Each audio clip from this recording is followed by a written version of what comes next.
And a very good morning to you. Welcome along to Thursday morning's OTB AM. It's Valentine's Day, and what a happy Valentine's Day it is to everybody. Right, Owen? Right? Yeah, to everybody? Right. To everybody. Yeah? To everybody. Let's go with that for the time being. We've got a great show lined up for you this morning. Kieran Donaghy is going to join us around about 8:15. We're going to talk through some of the big stories this week in all sports. We're also going to talk about last night's Champions League action a little bit later on in the show. And before all that, I suppose we've got to address the elephant in the room. Well, yeah, I guess so. Do we want to hear a heartbreaking story this morning? I think we probably do. So it is, as you say, a very happy Valentine's Day to all of you, except to you, Declan Rice. I think we should hit some sad music and talk you through what has been one of the greatest heartbreak stories we've ever had in Irish sport. So let's bring you back down to earth and remind us of happier times. Let's go back to May 2017, and you'll remember this particular story. Irish underage international could be set for Premier League debut. Slaven Bilic, remember him? Introducing us to the potential love of our lives. Irish underage international Declan Rice could be set for a Premier League debut this weekend, all the way back in May 2017. Could it be the start of something special? Could it be just a flash in the pan? Well, only time would tell. And a couple of months later, it certainly seemed that something special was going on here. As you can see, Declan Rice's obscene skills make the grade on Soccer AM. Not only did we have a Premier League starter, we had somebody who was getting picked up on a viral level. But 12 months ago, Gareth Southgate swipes right on his profile. Some urgency might be required, we read in the Irish Independent, after Southgate admitted that England have been watching the player. He is somebody whom we know with our technical department, said Gareth Southgate at the time. But Southgate at the time, of course, is the guy we're told not to worry about. And Declan Rice himself comes out to say there's no decision to be made. I'm here with Ireland and I've been called up by Martin. If I didn't want to play for Ireland, I wouldn't. I'm really looking forward to this week, and I'm looking forward to getting to know the boys better. I haven't had a call from anyone at the FA, not at all. England have never wanted me at underage level.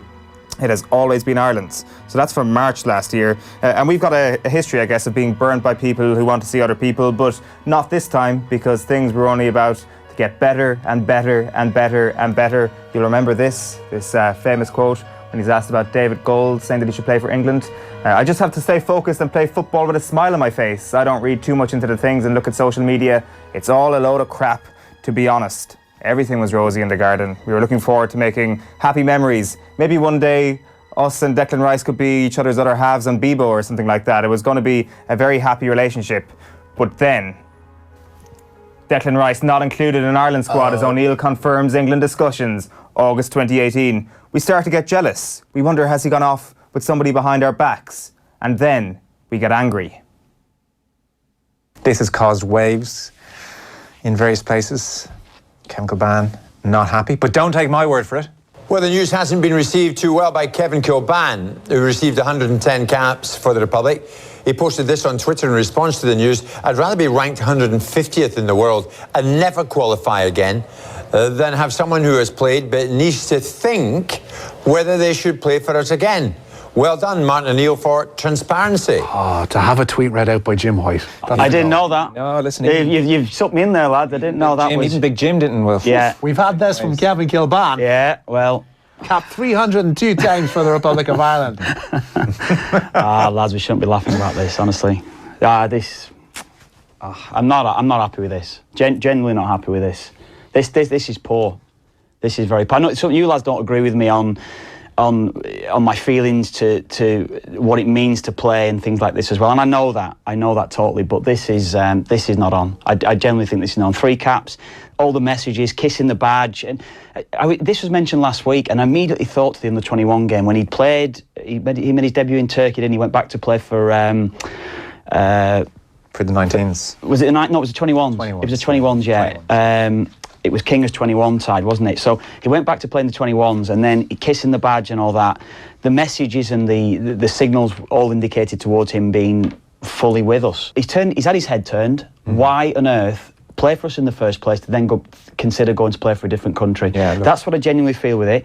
And personally, if he's called back into the squad, or if he were then to change his mind and think, I'm going to go, what does that say to the rest of the lads? What does that say to young kids growing up? That you can actually, you're aspiring to be a Declan Rice. You're aspiring to be, if you're English born, you're aspiring to be Declan Rice. That you've got pride in playing for Ireland. And all of a sudden, I could actually go and play for someone else as well. Or a young boy's over here in Ireland that's growing up, and they're listening tonight, or they're seeing what Declan Rice is doing. What's that saying to them? They're coming through a system where someone's taken 3 caps off an Irishman. So it was anger at the time, but then what happens after anger? Well, it turns to desperation. Happy birthday to Ireland International Declan Rice tweeted the FAI on the 14th of January this year, and it was flailing attempt after flailing attempt because everything we tried to put into this relationship was all in vain because of this statement yesterday and this announcement that Declan Rice was to play international football for England. And if you take a look at his own statement, like so many people around the world, I consider myself to be of mixed nationality. I'm a proud Englishman. That's right, let's zoom in on that one. I'm a proud Englishman. Not even the Lion King could make you weep for a story like this, a story of true heartbreak. So, indeed, a very happy Valentine's Day to you today, unless you're Declan Rice. Has your soul been ripped from your body? No, because you knew straight away, 8 months ago, last August, when that Martin O'Neill press conference, as you will remember, I said on that day, this is it, it's finished, it's done. Because you can't, like, why would he bother stringing us along? It was just exactly how teenage boys break up. It's like, oh yeah, he ghosted us. Oh, I just need some time to think. It's not you. It's definitely not you. It's me. I'm just gonna take 9 months here now and bore you into submission to the point where you're like, oh my god. I was saying the memes around this have been pretty shit. Like nobody's that bothered anymore. It's true. Everybody's finished and tired of this. It's like, okay, in fairness, it's been expertly handled. Break the news to us gently, slowly poisoning us, draining the will to live. Our brain is leaching out of our ear wall. It's like, okay, finished. All right, go on. We're done with you. It's true. We have had 9 months of blue ticks seen and no response. It was coming. I think we've all braced ourselves for this, and it was no surprise yesterday. I was naive. I definitely set myself up for this fall. You set myself up to be heartbroken here. You were Declan Rice in the past, and you thought, I've changed my mind. I've definitely changed my mind about that.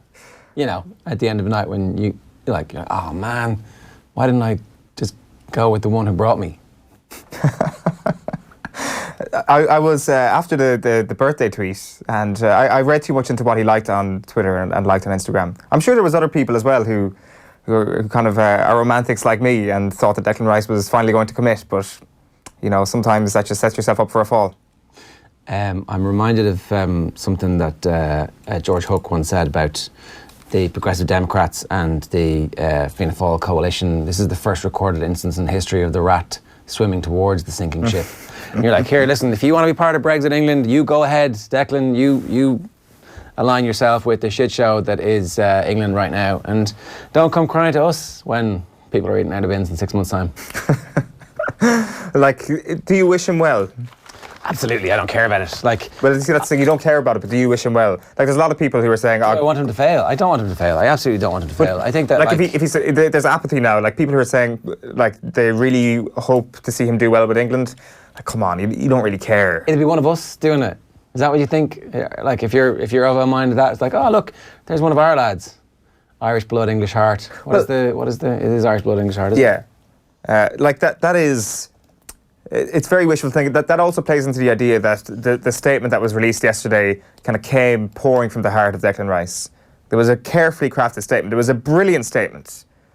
Whoever wrote that for him, whoever moulded that whole thing together, deserves whatever money they're on, because he managed to keep a lot of people happy within that statement and certainly tugged a few more of the Irish heartstrings while appreciating everything we've done and appreciating his Irish heritage, kind of gently letting us down at the same time.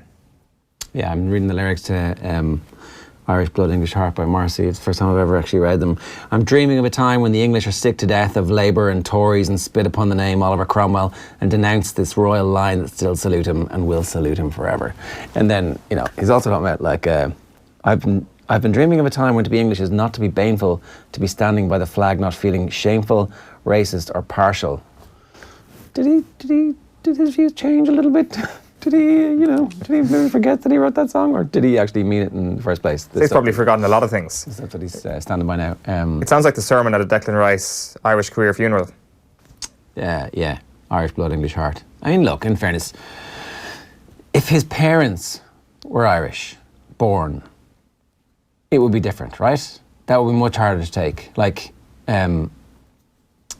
I see that this means so much to Kev and to Gary Breen, and you understand that that's a different environment, there's another generation passed from the the upbringing that they had, and that's why it means so much to them.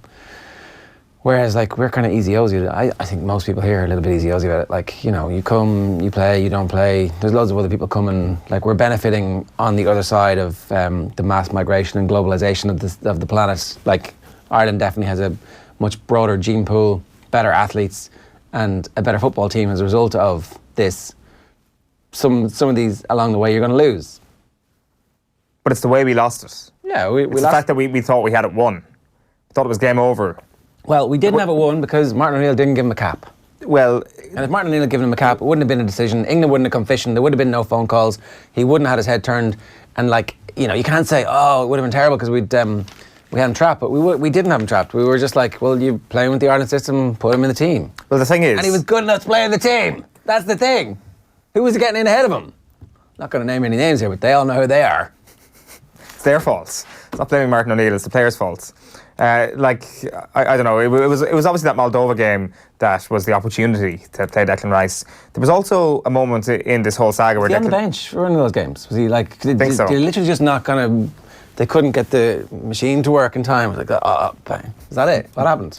Potentially, or maybe like Cyrus Christie got injured and they had to bring on a right back or something. I don't actually ever want to revisit that Moldova game because it's just going to make for more painful memories. But he also changed agent in the middle of this whole saga as well. Let's not forget that. Whatever, I think it was before or after the Moldova game, sometime around then, after the opportunity had gone or close to the opportunity. And then the realisation that he could play for England was touted. Yeah. I'm not saying that's anything to do with the agent, but the timing is... Of course it is. Of course it is. The agent's not doing his job if he doesn't say you're going to get richer playing for England than you are going to play for Ireland.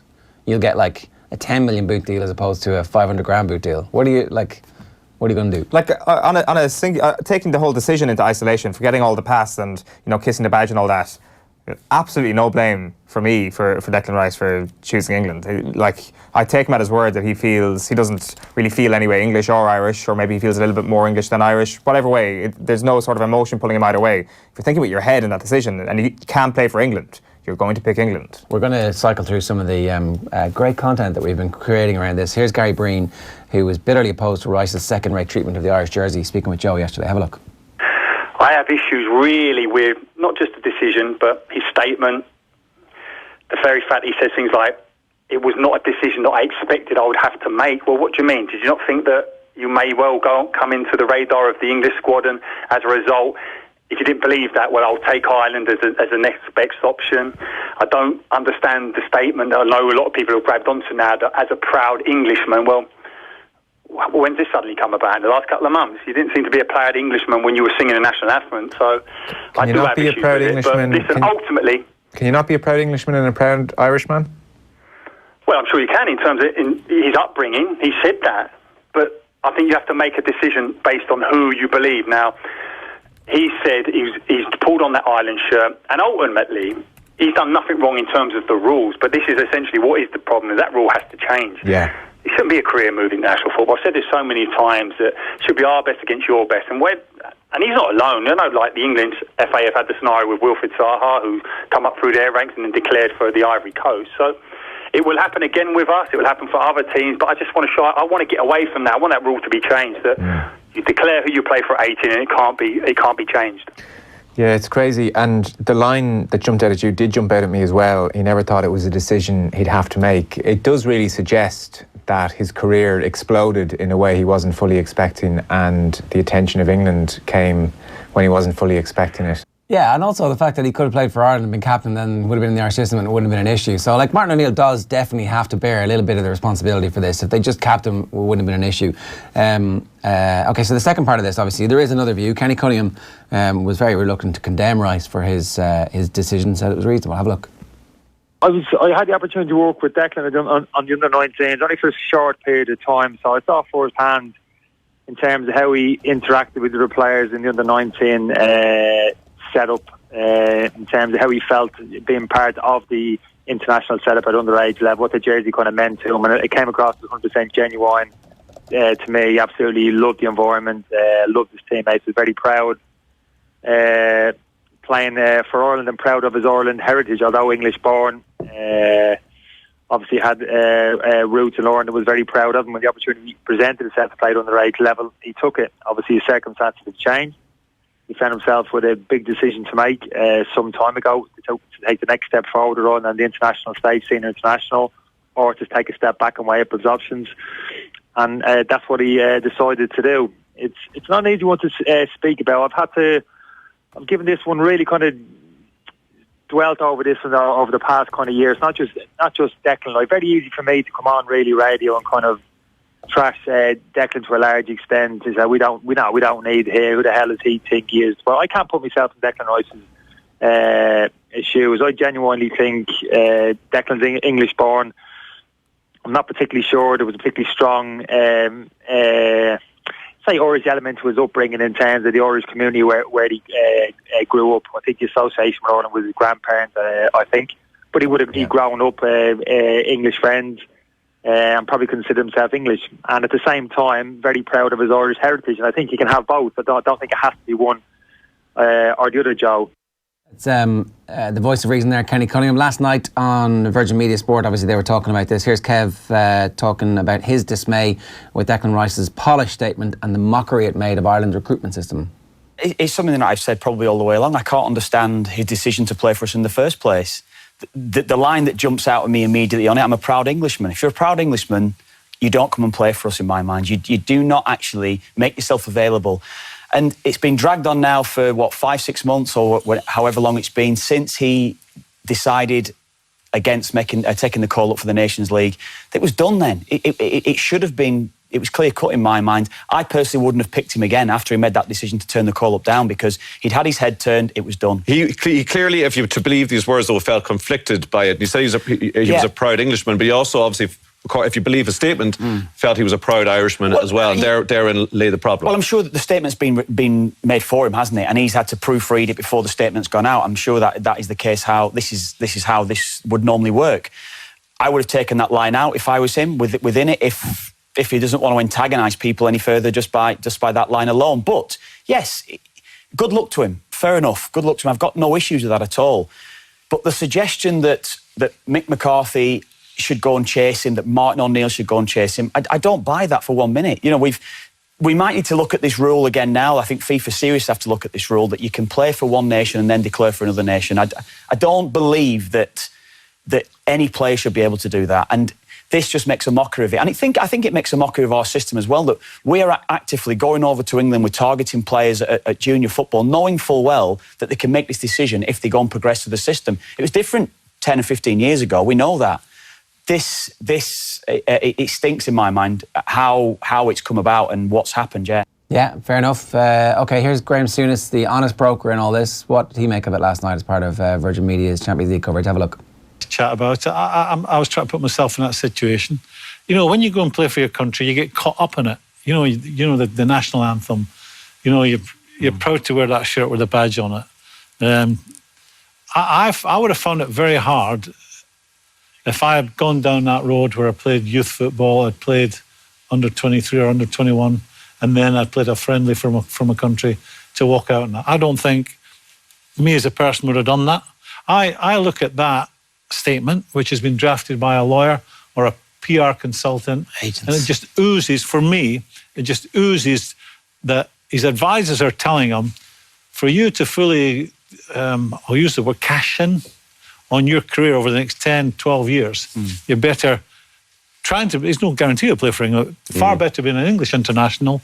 You're more valuable to whoever may be interested in using you in some sort of advertising way. It'll be far more valuable to them if you're wearing an English shirt than an Irish shirt. And that's how I see it. I don't see those words being drafted by the player himself. Every statement, every sentence is covering his backside about not trying to upset As someone who's been in professional football for many years now, is he not entitled to make that decision, the best decision for him professionally?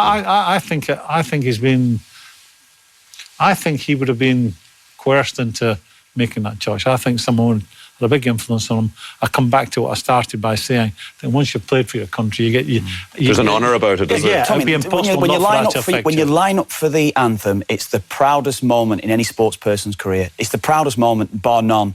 And he stood there, lined up for the anthem, and he said before, he's kissed the badge, he's said the right things. You have and a now tear in your eye. I can remember Flower of it's- Scotland being played and I've had a tear in my eye. Yeah.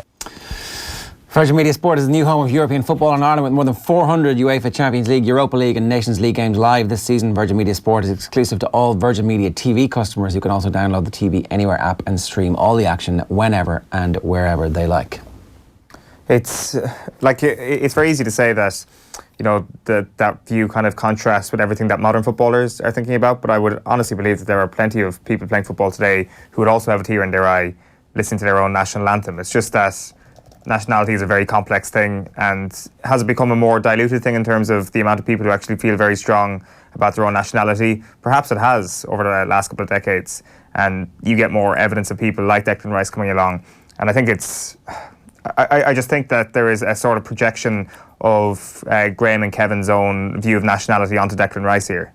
Is there not? That this guy clearly just doesn't feel as strongly about whatever country he represents as the two lads, and it's as simple as that. Yeah, I mean they're right about the system though. You shouldn't be able to change the system is a different thing for at senior international level, should you? Will that actually benefit us? I wonder. Like being able to change. No, if the rules were switched that you make one friendly appearance or whatever it is, and then suddenly you're stuck with that team internationally. Like you do wonder if down the line is there going to be a reverse situation of this where somebody's really good for England, gets an appearance in a friendly international, never plays a competitive match, and has Irish connections. Yeah, I mean, this is a two-way street. Yeah, and we've benefited quite a lot from the grandparent rule. So, yeah, I don't know what to do. Really, like it's international rules. Who cares about how you get there when you get there? If you commit to the team, that's all that matters. He wasn't committed to the team. That's what matters. Fair enough. Yeah, basically. I do think, kind of separately to all of this, I do think once you got a senior cap for a country, you should be nailed down. But I would just be careful from an Irish perspective. If we're looking about talking about self-interest here, if this actually serves Ireland's interest to actually create some sort of Declan Rice rule, so to speak. From our perspective, yeah, I'm not sure. Don't go recruiting 16-year-olds anymore. No, as in the idea that if you play a friendly for a country, then you should be tied down to them. At FIFA level. Yeah, we should be lobbying for that, and that's going to take ages to get in, though. They're not going to do that like anytime soon. Yeah, he's such a good player, though. All that crap in the English papers about, he's not guaranteed a place in the team. Look at the amount of amazing centre backs that are there that might take his place. They're like, no, I'm sorry. He's far better than most of the midfielders you have, and he's also far better than most of the centre backs you have. They're listed off like Harry Maguire, Will Keane. I saw Kyle Walker mentioned as a centre back. Come on. Michael Keane, you mean? Yeah. Like it's better than all those. Is this now going to help Declan Rice get a move in the summer if he wants to join a big club? Yeah. Straight away? Yeah. I'm not sure if I ever subscribed to that idea. I think it was his West Ham form and his West Ham form alone which is going to get him that move. And it could potentially happen this summer. All right, are we done on this? Are we going to do any more? Kieran Caban? No, we'll skip that one. Yeah, let's move on. Okay, so I think we've exhausted this. We have beaten the dead corpse of the Le Decision. We needed a better decision as well. We needed him to come out and have a little video made by, somebody Irish's production company, Graham Norton's production company. That would have been, it's... okay, no, it didn't go our way at all. Where he's standing outside the Aviva and then does a 180, hops on a ferry, and then is at St. George's Park. And it's like the decision is made. Yeah. I wish he was more angry if he gave the two fingers to Ireland and was like, I actually hate Ireland. I was on board until I saw that outburst from Kilban, and then I was gone. Or if he was just honest and he was like, listen guys, even I didn't know how good I was. Even I didn't think I'd ever be able to play for England. And now I know I'm pretty bloody good. So if you don't mind, I'm going to go join the better international team. Yeah. That's a statement that I would have appreciated, even if it wasn't the truth. Spurs hammered Dortmund 3-0 last night. Real Madrid scored a late winner against Ajax to beat them 2-1 in Holland. And we'll be talking about all that a little bit later on the show. But next, we've got something brand new for you. Kieran Donaghy's going to join us in studio. To get us there, here's some action from our brand new Gaelic football show, which airs every Wednesday afternoon, on whether or not Gooch is a better forward than Brogan. Things got a little bit heated. Kerry last won an All-Ireland in 2014 when Gooch was out with a cruciate, so the only time in the last decade that they've won it, they've done it without him. You look at the greatest game of all time, which you just brought up, where Gooch was unbelievable at centre forward in the first half, and he was an unbelievable player, but he more or less retired from inter-county football at half-time because James McCarthy was put on him. He didn't touch the ball for the rest of the game. Bernard Brogan scored 6 points, 4 from play on Mark O'Shea, unbelievable. His record in All-Ireland finals, 6 points in 2011, 2-3 in 2013, man of the match, 2 points in 15. He's obviously got a little bit older the last couple of years. He was the third highest scorer in 2015 with 6.21, even though he didn't take any frees. He has 2 cruciates to 1 as well, and he's going to win his 6th All-Ireland this year, whereas Gooch has 5. And I think that's pretty much that. All the clubs going behind me. Well, it's like there's a lot of straw men there. Like your argument was based on ifs. I'm actually kept saying if Kerry got to this fight. I'm developing allergies because of the amount of straw men that are there. And I could see Jer's eyebrow raised. We're talking about you basically just made an argument based on the fact that Dublin have achieved more than that Kerry team. And he was a central part of every. When Gooch came back, come on, you've got We're talking about who is the better footballer here, and there's absolutely no question that Colin Cooper is probably. Why didn't you make the case for it though? Why did you allow yourself to be browbeaten with this? Because this it's always a stupid thing that's thrown around. It's like, oh, Kerry bottled it here and they bottled it there. Well, in actual fact, Gooch never really did. Gooch as an individual never really bottled it in those situations. But I addressed it. I was like, you basically said he's a one-trick pony. You engaged with that. I literally said the opposite. I was like, how long did his peak last for? And I was like, he actually adapted his game. The very opposite of a one-trick pony. If you sent a show pony out into the Grand National and he won it, that would be the version of what Gooch was in his career. All right, it's time for Kieran Donaghy Shot Clock. He's here with us to talk about the big stories of the week. We're going to talk about them. We're going to debate them back and forth, and then at the end of it, we might have scores. Who knows? Kieran, you're very welcome. Thanks very much, sir. So we're going to go through these topics, right? This is very straightforward, and then at the end of it, we're going to have an interview. David Brady is going to join us to talk about the passing of a legendary coach this week. Our first topic, we've kind of done it a little bit to death, but I want to get your take on it. So we're going to start with the defection of Declan Rice. What do you make of this?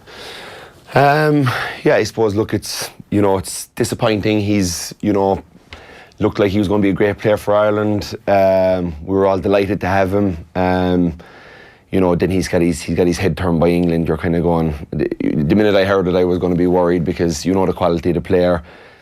His grandparents are from Ireland. He's born in England. He was raised in England. All his friends are English. He's probably been watching both, Can he be proud to be both? Can he be proud of his Irish ancestry, and can he be proud to be English? What's your ancestry like? Yeah, like my dad's Tyrone. Is it part of you feel a bit Tyrone? Yeah, proud of my Tyrone blood, absolutely. But also a very proud Kerry man. So, if Tyrone had called me when I was 15 to say, when I was useless at football and couldn't get on any Kerry team, will you come up and play for Tyrone? I would have probably gone, yeah, I might go up and play for Tyrone. But then at the same time, if Kerry come back at me and say, we want you to play for Kerry, who have 36 All-Irelands and all this history, and maybe have a better chance, you might have a better chance even. There ended up being a great Tyrone team that went on to win 3 All-Irelands, but at that stage they had no All-Irelands when I was that age. So you're looking at Kerry. Could we come back and play with Kerry? I'd be like, probably, yeah. I was born in Kerry. My friends are from Kerry. My mother's from Kerry. Yeah. So it's a tricky. It is a tricky one. Like it looks to me that it's just a complete. He probably didn't see this coming. He was 16 when he was playing for Ireland. We got to realise what age he's probably finished his junior cert. Like, you know what I mean? Will you play for Ireland? Absolutely, I'll play for Ireland. Nobody from England's called me. There's been loads of players that have been born in England that have played for Ireland and represented us really well and be very proud to be Irish. And I've no doubt that if the England call never came, he would have been very proud to be an Irishman and gone on and played really well for us. So it's Martin O'Neill's fault? Well, that's what you say. Yeah, that's what you say. But I don't think it's. Could he have given him the call? Would he have forced his hand a bit? Maybe was he thinking at this stage, I'm good enough, I might go play for England. It's yeah. Look, we're gutted to lose him, but it's a business decision, I think, long term. That's it, and it is the sense that like we're a bit ashamed because we tried something and it failed. That's what we're ashamed of here. Yeah, possibly. It's not that he's made a horrible decision and wronged us, really. It's that we tried something, it didn't come off, and you're left with egg on your face. Like, that's... Yeah, it's probably where both teams are right now as well. You know, England a good World Cup. They say Gareth Southgate's a great manager. Ireland are a bit all over the place at the moment. Yeah. Bringing in a new manager now, another new manager in 2 years, or maybe he's like looking at like Southgate might be a good there fit for the long term. Yeah, and help them to develop as well. Until they lose 3 games and English want to get rid of Southgate. It's true. Although he seems to have managed that quite well. So, so our next topic this week is Dublin's weak spot, and believe it or not, this pertains to Stephen Cluxton, but more about his absence from the team. Kieran, explain this. All of a sudden, Dublin look human. How did that happen? It's just his effect. Like, you look at how good he's been for so long for this Dublin team, and you're watching the last day, and Evan Comerford's a very good goalkeeper, great reports coming out of club football for him. He's been in with Dublin, really, a solid goalkeeper. But when you try and compare solid with how good Stephen Cluxton has been for this long for Dublin, I don't think there's ever been a player, and maybe never a player again, that runs a team like Stephen Cluxton does. You talk about Tom Brady with the New England Patriots, how stable himself and Belichick have been. You have a feeling if Jim Gavin came in at the exact same time as Stephen Cluxton, you'd have that dynamic that Dublin have. He's the quarterback of the team, he runs them, and just in Tralee on Saturday night, they just missed. You could just see, like if Cluxton plays Saturday night, Dublin probably win by a point or 2. There was 1 or 2 little slight errors early in the game that led to Kerry points. But it's much more than that. It's how safe they feel at the back. Even them few high balls that came in that were scrambles, and Kerry ended up getting the goals and 45s out of them. You just have a feeling Cluxton may have handled them a bit better. Kerry don't get a goal and a point, and then Dublin win by 3 or 4 points. And that's how fine the margins are. I just think he's just so important to Dublin. Like if he was to miss, like he missed the game last year, it didn't really matter. It was against Westmeath. He was injured, but if he was injured and got injured for an All-Ireland semi-final, it's a real talking point about how effective Dublin could be without him. Yeah, what's he actually like on the field of play when you are coming up against him and you're in that full forward line and you're hearing? What's he saying? What's he doing that makes you think he's different from everybody else? He's just such a great communicator. I played with him in the international rules too. He'd be very quiet. Obviously, does no media, doesn't do any of that. He doesn't let you in that way. But as a teammate, he would be very direct in meetings. And playing against him, he's he's keeping fellas on their toes. He's not really roaring and shouting and bellowing non-stop. But he's keeping everybody on their toes and making sure that they're doing their jobs the right way. Been no sign of him back just yet this year. The media would tend to speculate about stuff like this, that whole JO situation. Where is Cluxton? Yeah, I think Cluxton is taking his break, and he'll be giving his kicking leg a bit of a break for a while. But he's going nowhere. Yeah, no, fair enough. Okay, next thing that we're talking about here is Ole Gunnar Solskjaer's job. Is it Ole Gunnar Solskjaer's job at this point, having had a remarkable opening to his career as the manager of Manchester United? Does he deserve the job? Is he exactly what that club needs right now? Somebody who fully understands the traditions of the club, the demands of the role, who has the ear of Alex Ferguson, who is clearly leaning on Ferguson's greatness and genius, and who is actually somebody who can bring Ferguson back into the club in a meaningful way, as opposed to everybody else who kind of needs to keep him at arm's length? Or are Manchester United completely crazy to be considering this? What do you think, Kieran? I think Solskjaer, I love him. Like the way he's gone about it. Even liked him as a player, which as a Chelsea fan would always be hard to admit, but just like the way he went about his business and how deadly he was. And I think United were very smart. I think they waited till the right time. Mourinho had a lot of tough games, ended up losing 3-1 to Liverpool. Ship him out, bring in Solskjaer. A lot of mediocre teams playing United for the next 10 or 11 games. He'll dip his toe in it. He'll get us back, and he'll lift the mood, the spirit of the team. Is he the right long term? I think their next 5 games in the next month: Chelsea, Liverpool, PSG away, Arsenal, Man City. I think I'd be holding tough. I think Pochettino is probably a guy that I would be holding out for and seeing how that develops. But United were certainly very smart about how they did this, and Solskjaer's lifted the spirits, lifted the mood. The players seem to play with a bit more freedom. He's got them playing the United way. But you'd have to see how this month fares out, because if they're not winning the games or they lose a lot of these big games, I think you kind of go back to kind of a scenario where, maybe how much of a kick did this give at the start, and is it plateauing now, and how much of a pedigree he has in management and would be kind of called into question. Yeah, that's exactly it. It's like the new manager bounce is fine when it's Ole Gunnar Solskjaer because he does understand the traditions of the club, but actually what they really need is someone like Thomas Tuchel who comes along and says, I've got European pedigree, I've got a team which is, on the paper a little bit better than yours, but not that much better, and I completely dominate your team and we win 2-0 because I know how European football is supposed to go. Ole Gunnar Solskjaer does not have that experience, doesn't have the track record of managing teams at the top level of European football. It seems weird to me that Man United are only being linked with Pochettino, really. The fact that he happens to also work in the Premier League. Do they not have the internet? Can they not do a little bit of research and go and see who the best managers in Germany are, the best managers in France or Italy? Saying that though, if he comes in and doesn't do a good job straight away, it's kind of, what did he was out of PSG for a few years, like the English Premiership is a graveyard, you know what I mean? If you're not doing it, you're gone. And I think they see Pochettino, they see him every week, how well he's doing with Tottenham.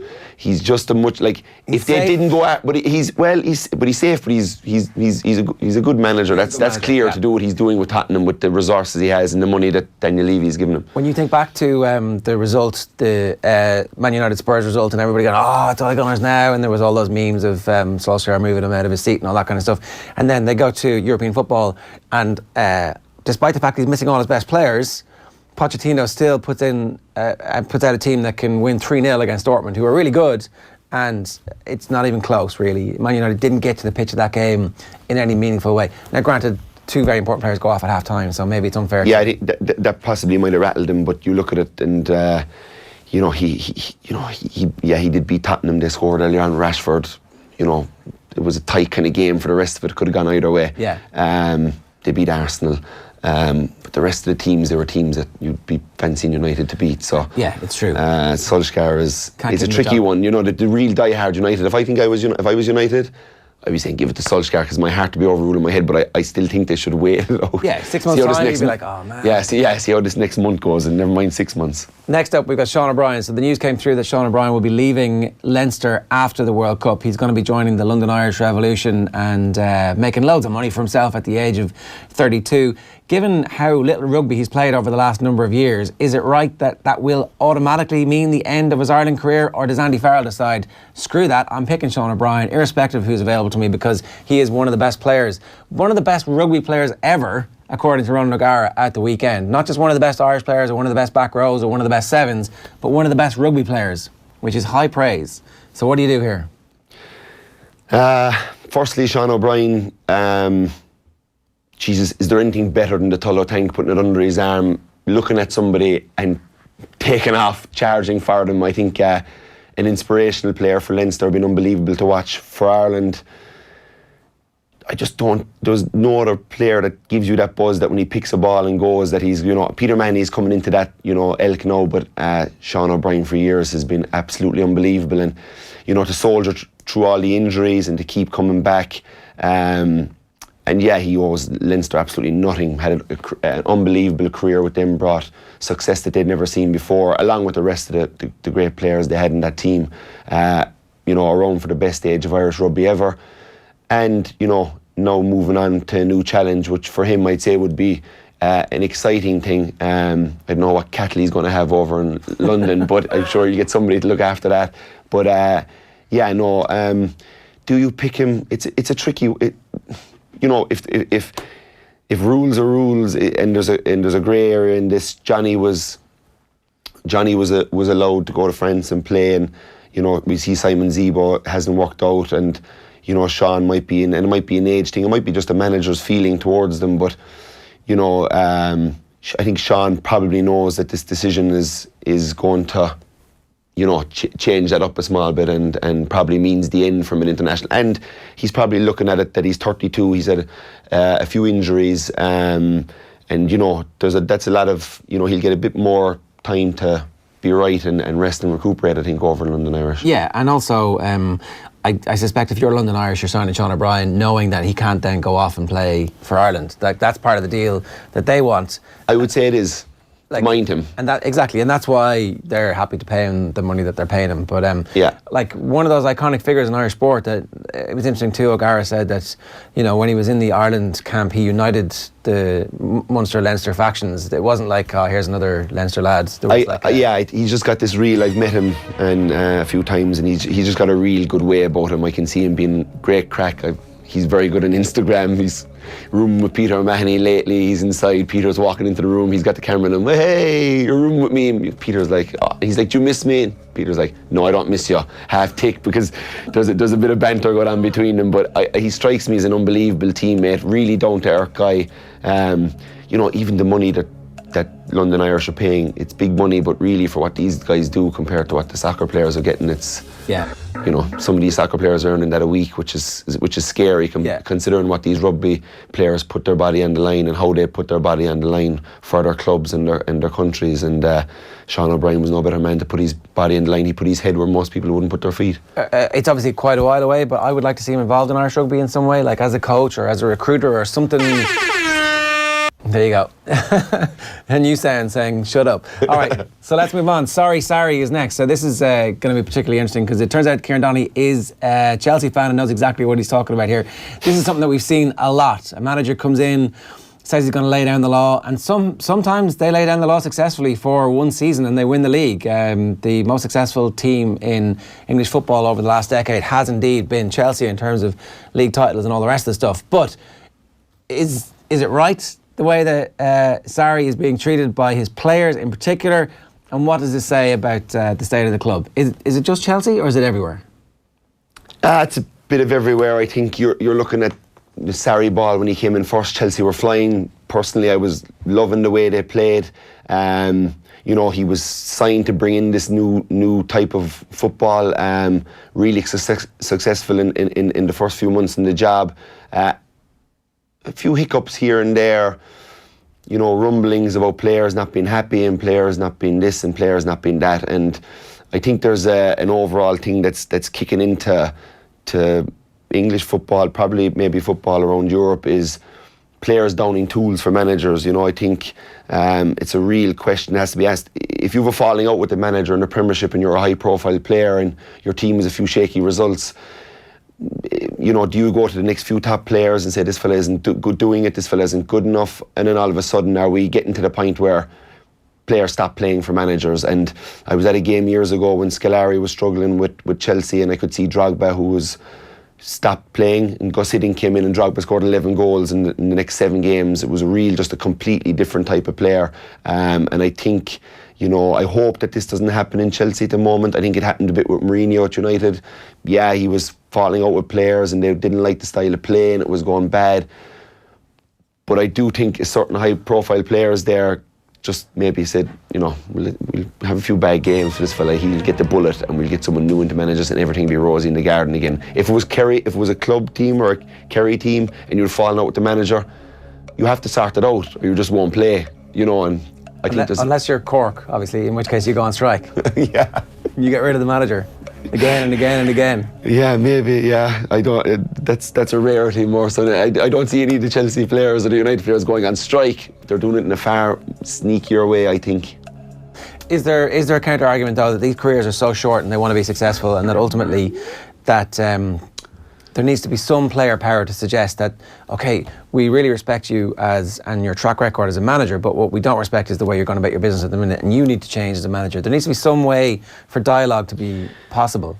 Yeah, dialogue is absolutely never a problem. I've had plenty of dialogue with managers over the years, but you always give it your all for your club or your county or your country or whatever sport you're playing. You can't for 1 second, like if I thought I saw somebody on a team that I played on that was not playing to their full potential or not trying because they were having an argument with the manager, I'd be choking them down the tunnel. I'd be savage. Like it's just not acceptable, and I think it's happening more and more, and I think it's an easy cop-out, and us as public, it's always the manager's fault. Do we really delve into why are these players not playing? It's far too easy to say, I'm having a fight with the manager, I don't like what he does, I'm going to stop playing, or not playing well. What did you guys think of what the Cork hurlers were doing then? Because you're kind of contemporaries of a lot of those guys. It must have come up in conversations at training or in the pub afterwards going, geez, that's interesting what they're doing. Yeah, to me it was, if they went that far with it, that it must have been unbelievably toxic, you know, that if you were going to go that far with it. So to me it was always, you know, I know there was issues and there was fars against, but I had no real like if they were going that far with it, they had a real reason to go that far with it. You know, there was something. Yeah, no, it's the sneakiness of the Downing tools. You know, stick or twist on Sarri. Chelsea are notorious for twisting, and it has worked for them. But I'd kind of like him to see them stick for a while longer with this guy and let him get his philosophy. And I know, you know, get rid of Hazard, get rid of a few of the players there who aren't trying a leg at the moment, and get players in who are his players. Well, when we say they aren't trying a leg, there was a freak result against Burnley, and the last day you're playing against an absolute unbelievable Man City side. They hit you for a few goals early on. You keep playing that same way, which is the way he plays, and you leave yourself open, you know, you could go into a 5-4-1 and try and hold out and lose 3-0, but pointless, pointless. I'd be going for the juggle. I'd prefer to lose 6-0 than lose 3-0. Yeah, okay. So Shane Lowry is our next talking point. Obviously, Shane Lowry's had an amazing start to the year and has reminded everybody about just how popular he is. He also is one of those players who has the potential to really reinvigorate the European Tour. Having decided not to chase his PGA Tour card this year, you know, it's cause and effect really, because he lost his card last year. He has committed to the European Tour, and you have personal experience of this. You've seen him at a European Tour event and the popularity he's held in, and this is outside of Ireland. Yeah, I was down in Dubai a few weeks ago watching him there. He just won in Abu Dhabi. He's just held in such regard by Irish people. I think his Irishness is huge. You know, he loves the GA. He's watching GA go. He loves the Irish soccer team. You know, he loves the Irish rugby team. He's really into all the sports. He's a real down-to-earth guy, which I think people have a great fondness for him as well. But overall, his golf game is you know, really good. And he did struggle for a year or two there, and it was tough to see because, you know, I'd watched him in a few interviews. I met him above the Irish Open last year in Donegal, and you know, you could tell mentally he was struggling with, you know, I'm so good at this game, but I'm not playing well. That must be so hard for a golfer. You have no teammate to pull you out of it. You have no teammate to carry the slack. It's all down to you. And I think for a player like Lowry, to see him playing so well again, to see him win that tournament, to see him out there with his daughter and his wife was lovely on the green, because, you know, he's a daughter around the same age as myself, and I just, that moment when he was on the green with them was lovely for me as a dad and as a sportsman, to just see him kind of have that little moment, because, you know, you could tell that there was a bit of a patient wait to get there. So for me, and like, you know, I'm delighted to see him so back up to 44th in the world. You know, he'll be in the majors, you know, Ryder Cup next year. Yeah, Harrington has to pick him. He has to pick him, right? Yeah. Whatever everybody complained about, oh, you're just picking your mates. Yeah, I am. I'm the Ryder Cup captain. I get to pick my mates. Well, you know, his game is so good. Like, his shot game is one of the best in the world. So, you know, mixed. He'd be perfect. Yeah, absolutely. Yeah. I'd be brilliant in some of the Ryder Cup games. And you know what? He's got serious guts as well. So that's huge in a Ryder Cup. And I think if you're coming down the 18th and Lowry's all square and the match is on the line for Europe, I'm backing Lowry. Yeah, anytime he's in contention, it's always in like a massive tournament. It's like a major, a WGC. It's like these run-of-the-mill European Tour events. It's like, okay, I'm not really that. Yeah, I think if you can do it at that level in them high-profile events, you can do it anywhere. But there's a sense of him and his pride of place in Ireland, and therefore, if he was on a Ryder Cup team, I can see the crowd, like the crowd around him. I followed him for 7 or 8 holes below in Dubai, like, and he went, I think, 5 under or 6 under for those 8 holes. And the amount of Irish people around the greens, the cheers when the putts were going in, like, I'd say the other pros are around the place there kind of going, what's going on. Like, there was no, like, high profile guys, there was nobody really around after them. They were all after Lowry. Yeah, there's a similarity, I think, in terms of his popularity with Sean O'Brien, that he kind of transcends his own sport, and everybody just goes, that guy is somebody that we can get behind. Correct, absolutely. Yeah, there's a good bit of that about him. I want to talk about John Morrison, obviously, who sadly passed away this week, but his place in the pantheon of Irish coaches is really secure. The outpouring of love, really, for him and for what he did as a coach was something that really shone through.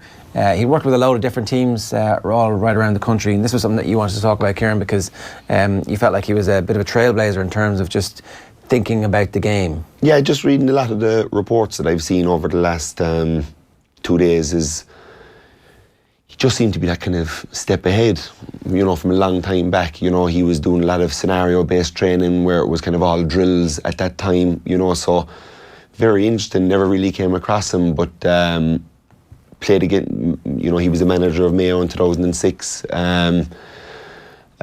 with Mickey Moore, and when I won my first All-Ireland medal, so he was, you know, I remember him down in the hill that time when Pillar, I think, who was friendly with him, didn't like that the Mayo boys were down in front of the hill, and went down and gave him a bit of a bash, almost to say, as, can't believe that you've let this happen type thing. But no, like, he just strikes me from what I hear of all the talk of him and how fondly the players have spoken of him as, you know, a real players guy and a real innovative coach, which is always interesting. Yeah, David Brady's on the line to talk to us a little bit about this. David, it's Valentine's Day. It's an appropriate day to be talking about this because John was a man who liked to send his players Valentine's cards. Yeah, look at it. I suppose 13 years ago today, we arrived at training, and after you have your usual meal, but we were brought into kind of a darkened room with candles and lovely red roses on the table and red napkins, and it was going, Jesus, Morrison's up to something here. And yeah, each and every one of us, and it was actually a guy, Pat Casey, who was on the panel at the time, kept his card, and it was great to see it this week again. We all got a card, and it was, my card was from Sam Anta, that she loved me and what we were meant to be, and Pat's card was a Valentine's card from it was Miss, she was May was her name, May O Win Sam. And it was just, you know what, it was just the small things. Now, they were incidental to what he did really on the pitch. That's what, as you said this week, and Kieran said it, has just shone through. There's a lot of people, Jerry, I suppose, in this life that I would call mercenaries in GAA, that their real intention is not to improve people, but to improve themselves and probably their pocket. But I would say John Morrison was, for me, a missionary. And whether it was Donegal, Derry, Leitrim or Mayo, he left an indelible impression, but he also left you with something to work on, whether it was as an individual on the pitch or off the pitch or as a team. And going back, when you go back, like, he only spent 11 months in Mayo, but he was just phenomenal. And from a personal perspective, he go, you know what, Dave, great catching. You can catch any ball, he said, but I don't know about the way you come down. And he kind of broke down the millisecond from catching a ball to hitting the ground, what you needed to do, what you needed to be planting, where you needed to be pushing off, driving off, your toe pointing, your knee extending, and you're going, it sounds awful complicated, but you're right, John. And that was the beauty of the man. He definitely, and if the likes of himself and Mickey Whelan, for me, and knowing what people have said, they were just light years ahead in terms of thinking and everything else. And it's you know what, it's a sad loss to GA, because he had an insight, he had an input. I heard Clarke O'Brien talking this week, who actually came down to our dressing room in 2006, 13 years ago, into a county team dressing room to listen to our drills and talks. And Clarke said, you know what, there was great fun. And John said to us, whoever comes in will learn, but they won't do it with as much love as we do it. And that was just the man. Yeah, that was there's a few parts of that really that got you thinking. That the bit when you were talking about it was just drills as opposed to situational based things. Yeah, what was he on the training ground, DB? What was he?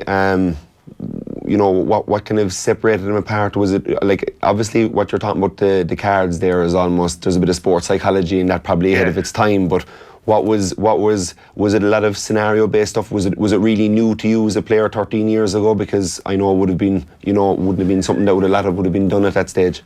You know what, it was, Kieran, and you go back to not even the pitch, but before we got onto the pitch, we you know how people explain what I want you to do in this drill on the pitch? It was, we spent 30 minutes, 25 minutes inside saying, this is what we're doing. This is where I want you to be. This is where I want you to line up, and this is what the thought process in it. He says we won't get it right, but we, from a style of play, like we had calls like, and we still laugh at them as when we meet up now and again. It was like the nut, the dice. They were like setups. There was a double dice, which would have, the dice was 2 and 2 forwards up front. The nut was 3 in a triangle and 2 guys coming left and right. You had your, whatever side you were attacking on the right side, you wanted to go nut on the left.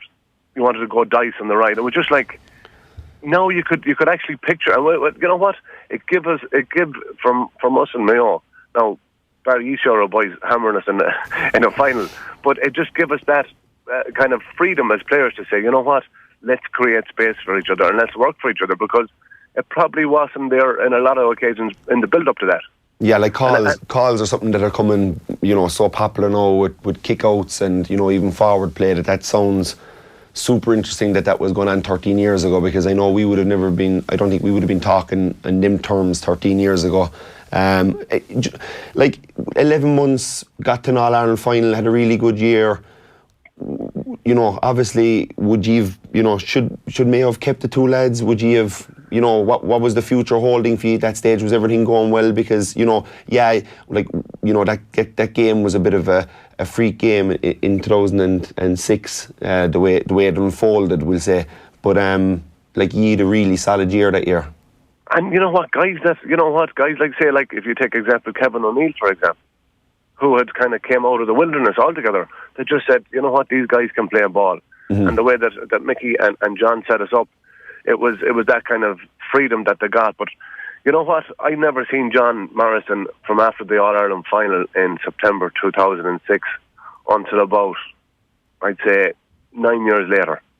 And it was in the athletics grounds in Armagh. And it wasn't a handshake, it was a hug. And you're kind of going, it was a bad ending, because it was more internal than it definitely wasn't the players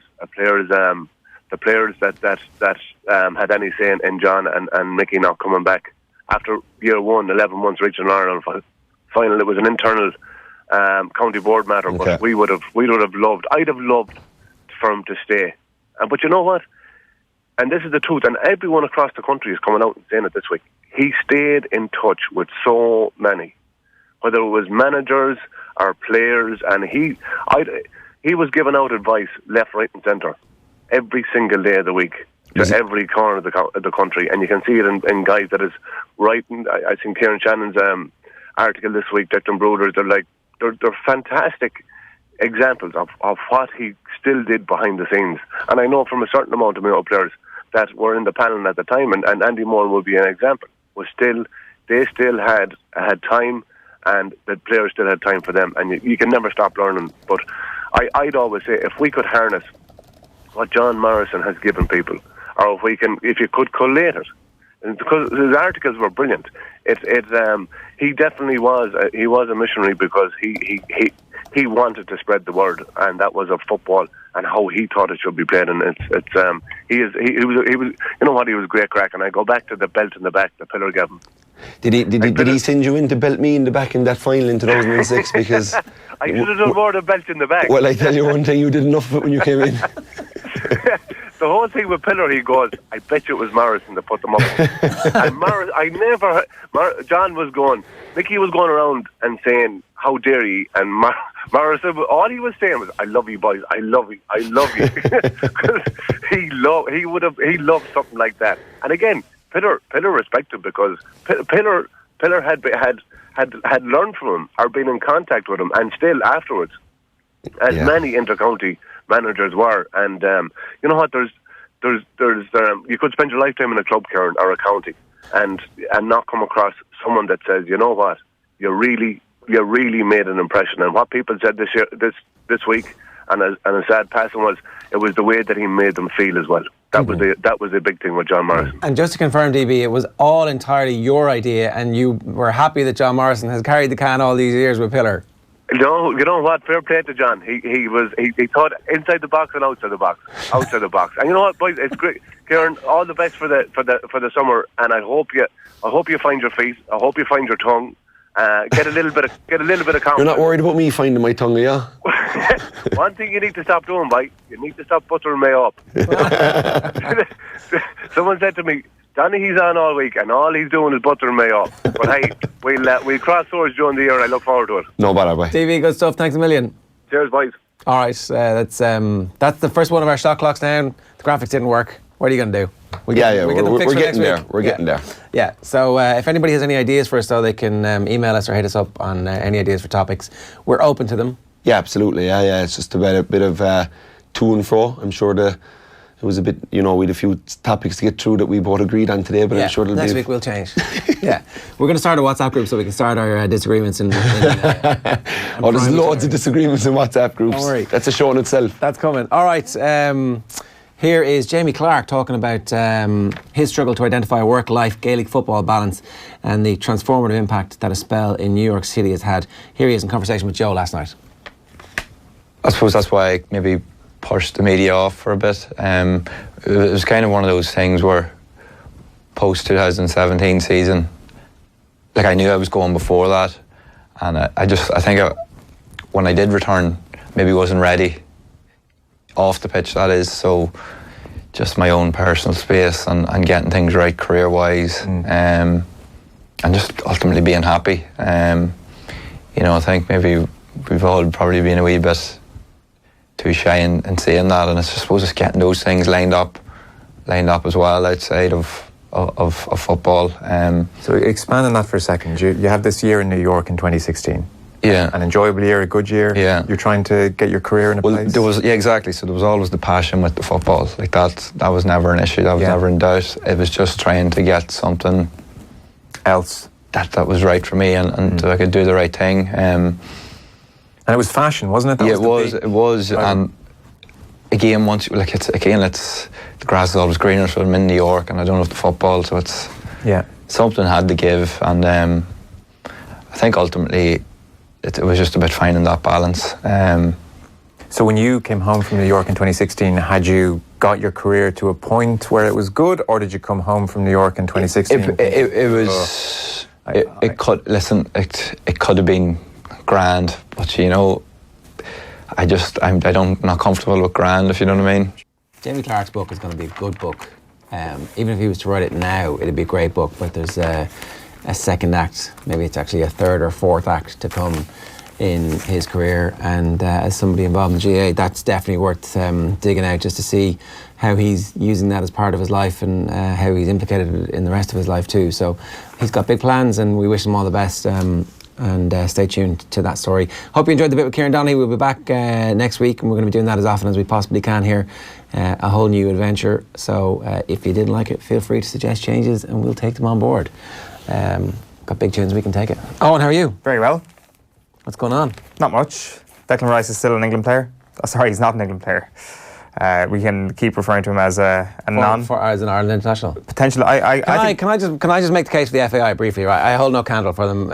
Everybody understands that. But that was one of the greatest acts of trolling. They knew this was gone last summer, and they were like, "Screw you! You took our Ireland caps. Happy birthday to you. Here's a picture of you in our new jersey, pulling your nips out. Come on, Declan Rice. Come on. Screw you." I think it wasn't trying to get him back. I think they knew at that stage he was gone. Although then they did send Mick McCarthy. A hole blown in my story straight away that I've talked it out. Is it not just the best trolling in the world? Well, it's one hell of a dedication to the troll that Mick McCarthy will go over and actually try and speak to him afterwards. When was that? Oh, it's not his nips, it's his shoulders. There you go. Well, that's the 14th of January, a month ago today. They're getting it out in happy birthday. The FAI should tweet him every year on his birthday now. They should, yeah. That would be the best thing to do. Yeah. But remember, here you are kissing the badge. Here you are scoring for us. potential full international Declan Rice is how we've got to describe him as from now on until he makes that England cap. Was he not? He has 3 caps. He's a full international, like full competitive international potential. Full Ireland international. That's my prediction for the future, is that this boy Declan Rice is good enough to play international football at a competitive level. Let's go through the newspapers. We're a bit late to this morning. We'll get Darren in to run you through the day's sports news, and we'll also speak with Graham Hunter in a couple of minutes' time. So, Rice rejects Ireland in favour of England. That's Declan Rice wearing out. See, there appears to be an Ireland jersey with the number 7 on it. Couldn't be an Ireland jersey though, because he's an England international at some point soon. Sun sparks stunning second half Spurs spree. Woo! Somebody got their alliteration bug on. Sun sparks stunning second half Spurs spree. From David Heitner at Wembley, the 3-0 win. Son, Vertonghen and Llorente, they hammered Borussia Dortmund and they're going through to the quarterfinals. So give the job to Poch, is what the Man United fans. Dave Hannigan writing about the National Enquirer. Catch and kill Tiger Woods, Jeff Bezos and the National Enquirer. That National Enquirer story is absolutely crazy. Andrew O'Shaughnessy has done a piece about the Lakewood Gale series on TG Carr, and the news broke relatively late last night that it's 95.8 million is going to be the cost of Páirc Uí Chaoimh. The original figure of 86 million is actually going to end up at 95.8. That's the current best estimate, and that's coming from Michael O'Flynn and Tom Gray, and is a bit different from the 110 million that Peter McKenna had suggested might be the eventual outcome with respect to the cost for Páirc Uí Chaoimh. So we'll see, I guess. You know, it's one of those running narratives. Trainers under air lockdown get go-ahead to race, so it looks like the equine flu is over. The scare is over. Remember bird flu was a massive scare? I got bird flu. Did you? Yeah. Around the 2009 All-Ireland final. Like, I remember running onto the pitch after Kerry beating Cork and I didn't know where I was. It's like, whoa, what the hell is going on with me? Sure, that was bird flu, yeah? Yeah. It wasn't like something else that had happened. What age were you? 11. 15. All right. How did you get it? I don't know. School, like, was it gone through I presume school? so, yeah. I was done. I was stricken for the entire week of celebrations. Didn't get to go to Glenbeigh to see Darren O'Sullivan bring Sam Maguire back to his hometown, which was a bit of a shame. So bird flu always brings back great and bad memories. Okay, so I was going to say, I remember that it wasn't a real thing at all, and turns out it actually was. So they were right to take the lockdown. I'm surprised you didn't become our flu correspondent, given that you had personal experience in this. It's still a bit chance missed. It's too soon. Too soon. Proud Englishman Rice opts out. 2015 Ireland jersey, 2016 Ireland jersey, 2017 Ireland jersey, 2018 Ireland jersey, 2019. 3 lines on his heart. It's amazing the power of the inverted comma. So, proud Englishman in inverted commas is just a quote. If you just put the word proud in inverted commas, it will be a loaded phrase. Or if you just put the word Englishman in inverted commas there, it will be a loaded phrase as well. I wish that the sub-editors had actually gone with that. Proud Englishman, Declan Rice. Is certainly how I'm going to describe him from now on. Yeah, and then they've also got the Páirc Uí Chaoimh story. No more Mr. Rice Guy is the best Rice-related pun in the paper, certainly from the broadsheets this morning. This is from the Times Ireland edition. Hammer blow is how they say on the front of the paper. And that's it. I mean, it's gone. We don't have to talk about it anymore, though. That's the best part about it, right? I see you're no more Mr. Rice Guy, and I raise you spoiled rice, says the back of the Irish Daily Star. Dunphy slams O'Neill and Keane for losing a sensational talent. I mean, he's right. He's right. It's hard to, he's right. There's an ad on the back of the Herald, but inside the back page it goes with Rice move is alarm call for Irish game. And the Irish Daily Mail then actually don't lead with Declan Rice. They lead with the New Deal. GPA I move for percentage of ticket sales. So this is the Gaelic Players Association, who said yesterday that they're going to lobby to link their funding from the gate receipts from the GAA. So the GPA received 15% of the GAA's commercial revenue, which was just over €2.94 million in the year 2018. But a 15% of ticket sales in 2018 would have been worth just over €4 million. So they're looking for more money, basically, and they're looking to get it in a different way. The back page of The Sun is, it's a disgrace. Former Ireland ace Breen hits out a turncoat Rice. Declan chooses England is the story on all the back pages, really. And the back of the Mirror is hammer blows. Ireland legends line up to put boot into West Ham starlet, but Mick moves on. They're talking about Kevin Kilbane and Gary Breen's response to Declan Rice's decision.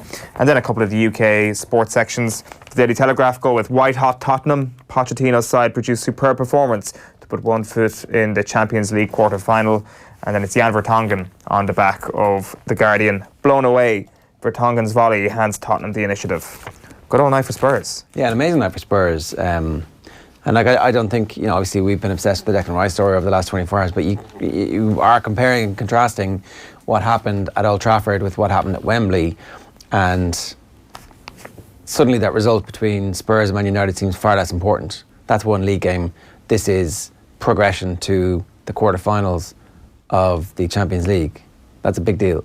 It is a big deal. I think, are you judging each team now on what happened over the last 48 hours, the Spurs team and the Manchester United team? Because I think when you look at the Paris Saint-Germain performance, and certainly the individual talents that they have, they're probably a tougher proposition than Borussia Dortmund at the moment. Yeah, maybe, but at the same time, it's like an understanding of what it's going to take to win that game. It's preparing your team. Because remember, the best players that Spurs have aren't available to them. And true. You're doing a number on a team who are doing really well and who have, I don't know, I think that if you're part of the Man United hierarchy, you're cooling your jets and you're going, this is interesting. Let's just see what happens here. And you're definitely, I think, trying to find a role for Solskjaer at the club that is like part of a brains trust, whatever that is. Now maybe he doesn't want to be a director of football or part of the director of football's team or any of that. Maybe he just wants to be a manager in the Premier League. And if that's what he wants, like now you would give Solskjaer a job in the Premier League, no problems, and say, okay, I can see what you're capable of doing if we support you in a certain way. Does he go back into the churn of the managerial roundabout though, if he doesn't get the Manchester United job? Like, he still has to say yes to a role at Manchester United if he doesn't get the job, because ultimately he's in this position now to be in contention, right? So previously it would have been Ole Gunnar Solskjaer is a placeholder and then he goes back to doing what he usually does. But because of his strong start, he is now in the mix. This would now be a not getting the job situation should they opt for somebody else. Well, could he be a permanent placeholder though, with the understanding this is going to happen in Man United every 3 seasons? At the best case scenario, it could actually be every 18 months, really, if the last 7 years or anything to go by, last 6 years or anything to go by. So he becomes part of the club furniture, steps in whenever they sack whoever, comes back, and do you know what I mean? That actually, like, various football clubs have these people who are kind of the permanent future caretaker manager on the staff, who's not quite the director of football, but who's not threatening the current manager. So Pochettino doesn't come in and see Ole Gunnar Solskjaer at meetings and go, that guy's going to stab me in the back. But he's on the staff, because then Manchester United have someone who is like, well, this team here has 3 kids in the reserves who are really good that we're going to send out on loan and manage, and I'll worry about them. Pochettino, you worry about the first team, and that's all you need to worry about. It will be a remarkable parking of ego though, wouldn't it? To voluntarily put yourself into that position that Ole Gunnar Solskjaer says to himself, I'm happy enough to never be first team coach. It'd be like, there's loads of money in his pocket. They'd be weighing down his pockets with like loads of money at the biggest club in the world. Can cash kill that level of ego? Because I think for anybody to have reached his level, he probably has a share slice of awareness of himself, no? That he wants to be successful on an individual basis. He wants plaudits. Everybody in that role does. I think I would be very, very impressed with any person who would be able to be manager of Manchester United, do a reasonable job. He's not the manager. Do you know what I mean?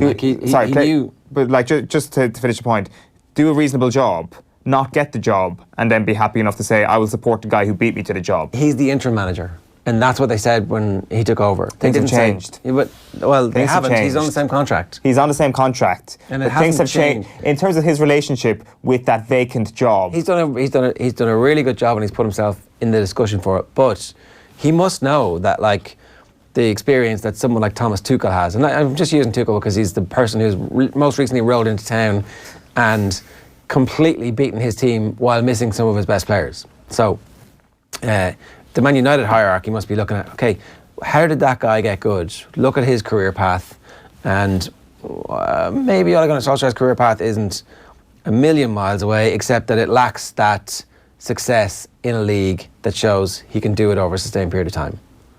Yeah, so what does Solskjaer do? So say if Solskjaer is looking at what Tuchel has done, how does he follow his career path? Because if you look at Tuchel's career path, I mean, take over Everton, turn them into that's a team exactly it. that makes the Champions League season after season. That's what I mean. Get the Spurs job next. Like that's my initial point here. That if Solskjaer doesn't get this job full time, he just goes back into the managerial merry-go-round churn.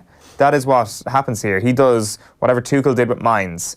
That he's got to take up that job, and then he gets his version of the Dortmund job, and then he's a European class manager in a permanent scale. But the thing is, that Everton job or whatever it is, it's very, very high risk. Okay. A reminder that it's Valentine's Day today, and I don't know if you saw this a little bit recently, but we got everybody out and got a couple of five-a-side football teams together, and we organised the game, and it was something that we're asking everybody else to do as well. But this Valentine's Day, we're asking you to show some heart by donating to the Irish Heart Foundation. You can donate today at irishheart.ie/donate. It's for a brilliant cause, and we wholeheartedly recommend that you get involved in this. irishheart.ie/donate. Yeah, so our resident Spurs expert/fan is on the line this morning. John Duggan, good morning to you. It feels just like Rush all over again. How are you? Jaron Owen, how are we doing? This is about as happy as you can be as a Spurs fan, with the one caveat that every little bit of extra success Pochettino brings you this year makes it more and more likely that he'll be the Man United manager next year.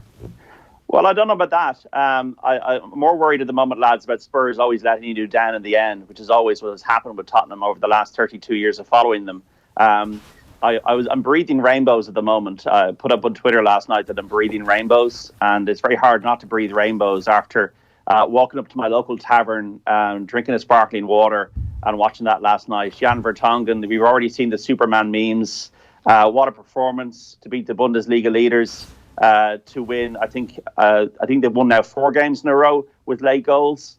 And it's just fantastic. Spurs haven't had a draw all season, which is bizarre. And there's this phrase, Spursy, which is back to what I just said, that they'll always let you down, they'll always crumble, they'll always flake. But Spurs have not been doing that recently. And without 2 of their best players, Harry Kane and Dele Alli, it's just a magical time. And I was at the Champions League last 16 game in 2011, the AC Milan game. I couldn't believe that I heard the music. It was just that hearing the music was probably the best thing I've ever experienced as a Spurs fan. Hearing the Champions League music in 2011, we beat AC Milan over 2 legs. It was a goalless draw at White Hart Lane that night.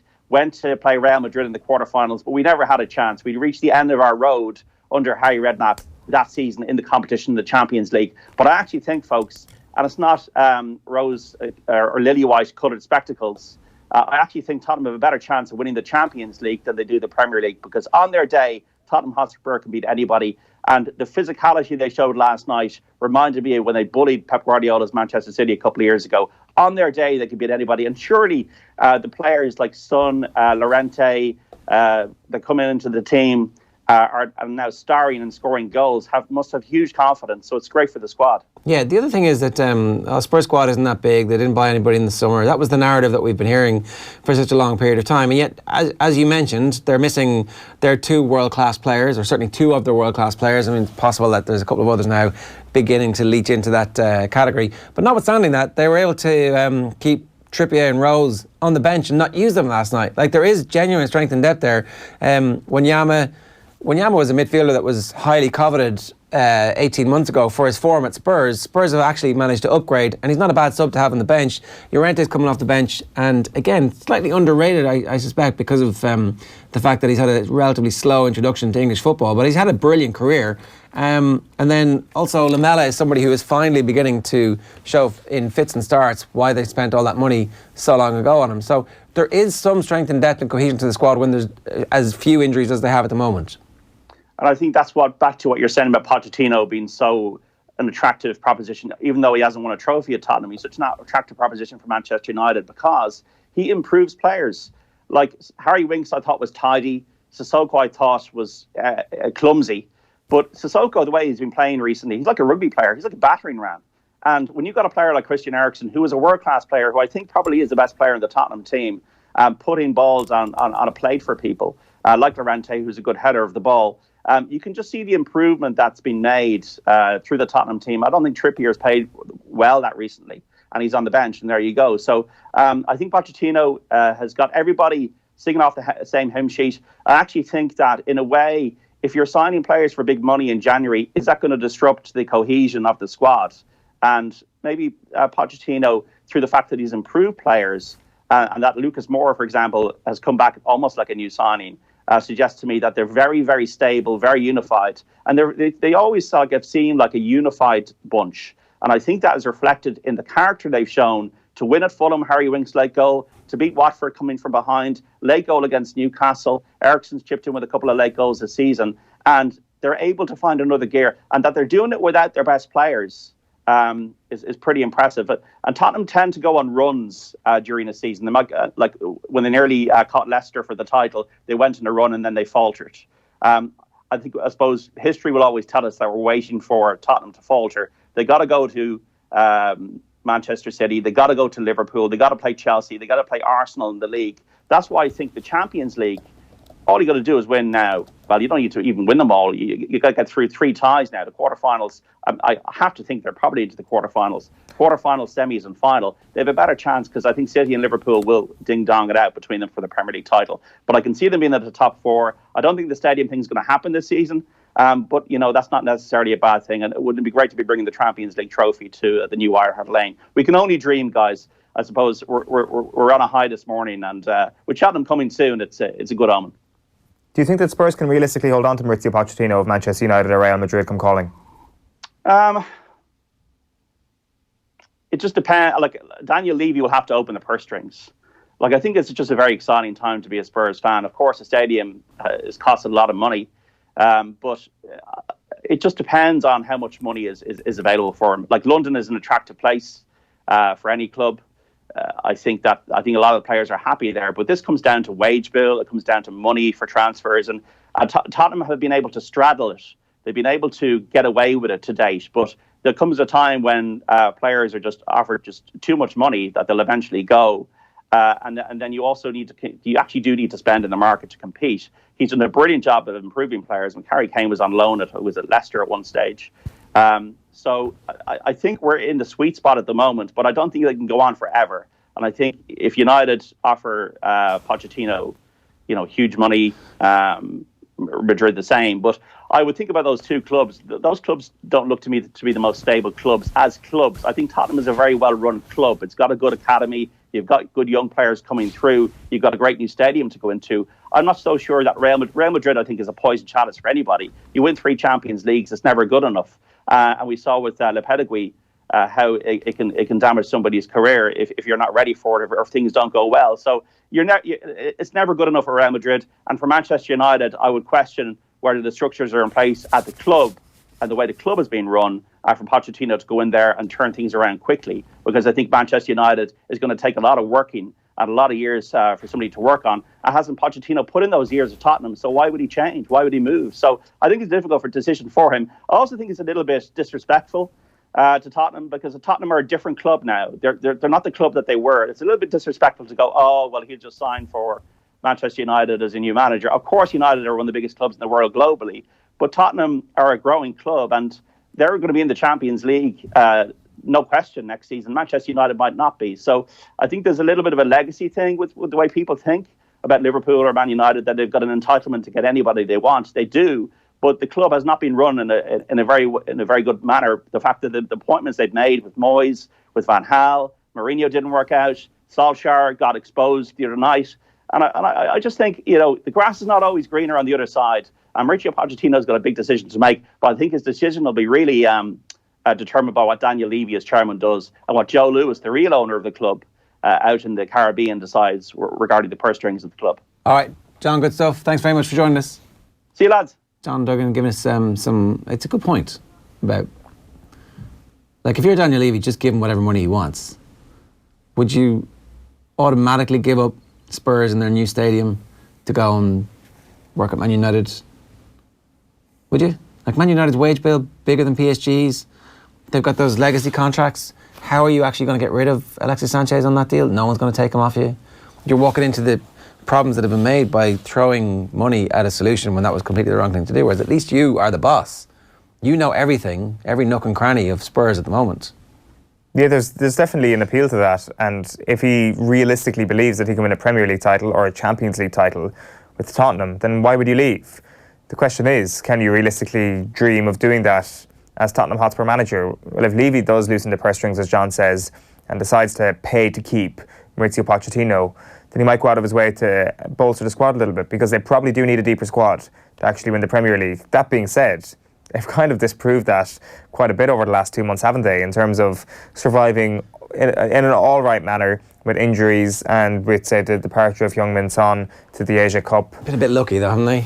I'm just about to say that. Like, can they keep counting on that time and time again? I'm not so sure they can. I do think they need to strengthen, and like Fernando Llorente coming off the bench to actually, score, what was it, the third goal last night, to say that he is now suddenly a top-class option just isn't true. Oh, but he's not a bad option to have. He's completely, I think he's underrated because he's not Harry Kane, and so therefore you're not going to have a Harry Kane on the bench to replace Harry Kane. That's just how football works. I very briefly just want to remind everybody that we're having a takeover today from the Irish Heart Foundation on Valentine's Day. Obviously, it's the Irish Heart Foundation, so you can see the link. irishheart.ie/donate is the page that we're asking you to visit today. You can give all sorts of things. You can give of your time. You can give money. But we're asking you today specifically, because it is Valentine's Day, to show some heart by donating to the Irish Heart Foundation. And you can donate today at irishheart.ie/donate. Now, let's move on. Graham Hunter is on the line to talk to us a bit about some of the issues that are arising from the week of Champions League. And I just want to pick up on that point about... So John Duggan just made the point, Graham, that, if you're Pochettino, you're within your rights to stay where you are, negotiate a great deal, and negotiate and make sure you've got a good transfer kitty. But the Spurs job is now as attractive as it has ever been, and primarily because of the work that Mauricio Pochettino has done. I think everybody is now eager to point out that when you lose two exceptionally important leader players and still stay in contact at the top of the league, go out of two cups, because it's a very short time ago that people were, I think, slagging him off about the manner of the defeat in the FA Cup, and then to punt Dortmund at a time when I think it's really important that Dortmund are missing a couple of players and are ingenues. They're new to this pressure, they're new to the stage. My tips aren't always beautiful, but I did tip them Spurs to go through this tie. I didn't think 3-0 was in prospect, but I did think that they would go through. Pochettino's work, yeah, I agree with you. He's got a very unified squad. He's made them more tactically intelligent. There are players you can point to that he's made better, but every football manager will tell you that when you get individual leader players stepping up to the margin when others are absent, and that's something that you have to doff your cap to them. Vertonghen will have rarely played as good or as an influential game as last night. Others contributed. I heard your debate, you and Owen, about Llorente, who across his career, although he's been less than highly visible at Spurs, has been able to do what he did last night. Maybe not Harry Kane level, but he does intervene. He took Athletic to the final of the Europa League with a wonderful goal against Sporting in the semi-final.